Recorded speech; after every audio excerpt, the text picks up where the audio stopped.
তো নমস্কার ইউটিউববাসী, আজকের এই ভিডিওতে আমরা শিখব একটি দেওয়াল তৈরি করতে সেই দেওয়ালে কত পিস ইট লাগবে।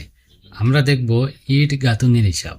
তো বন্ধুরা, এখানে একটি দেওয়ালের ছবি দেখতে পাচ্ছেন। এই দেওয়ালের দৈর্ঘ্য আছে 100 ফুট আর দেওয়ালের উচ্চতা আছে 5 ফুট। আর এখানে যে দেওয়াল দেখতে পাচ্ছেন, দেওয়ালটি আছে গাঁথুনি 5 ইঞ্চি ওয়াল। তো আমরা দেখব এই দেওয়ালে কত পিস ইট লাগবে। এটা জানতে হলে প্রথমে আমাদের জানতে হবে একটি ইটের সাইজ সম্বন্ধে। আমরা যখন একটি ইট কিনে আনি তখন ইটের সাইজ থাকে, ইটের সাইজ আমরা যখন বাটা থেকে ইট কিনে আনি তখন ইটের সাইজ থাকে, লম্বায় থাকে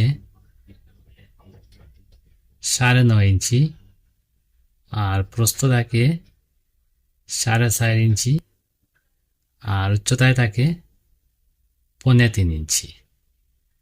আর মশলা দিয়ে যখন আমরা গাঁথুনি করব তখন থাকে ইটের সাইজ মশলা সহ।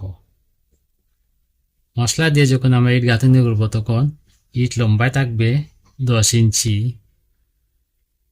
আর প্রস্থে থাকবে 5 ইঞ্চি আর উচ্চতায় থাকবে 3 ইঞ্চি। তো 5 ইঞ্চি গাঁথুনি করতে সময় একটি ইটের ক্ষেত্রফল প্রথমে আমরা বের করব। একটি ইটের ক্ষেত্রফল, একটি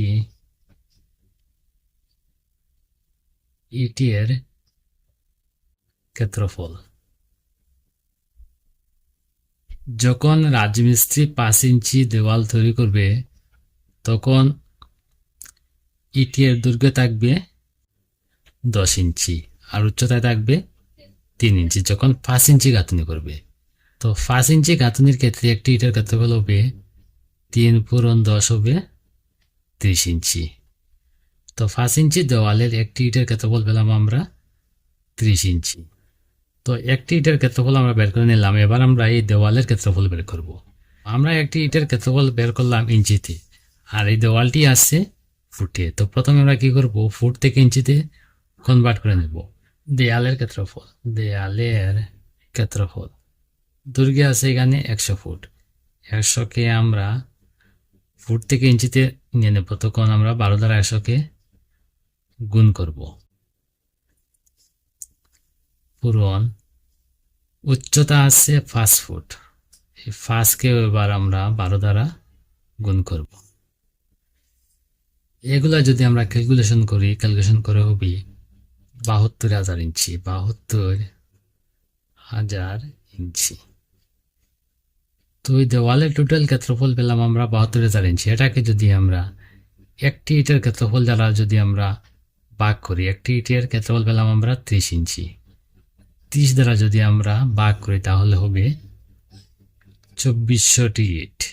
2400টি ইট। এই দেওয়ালটি তৈরি করতে লাগবে আমাদের 2400টি ইট। বন্ধুরা, এই দেওয়ালটি হচ্ছে 100 ফুট লম্বা আর উচ্চতায় আসছে 5 ফুট। এই দেওয়ালটি যদি আমরা 5 ইঞ্চির গাঁথুনি করি তাহলে লাগবে 2400টি ইট। আর এই দেওয়ালটি যদি আমরা 5 ইঞ্চি গাঁথুনি না করি, যদি আমরা 10 ইঞ্চি গাঁথুনি করি, তাহলে সেই দেওয়ালে কত পিস ইট লাগবে আপনারা কমেন্টের মাধ্যমে অবশ্যই জানাবেন। ধন্যবাদ।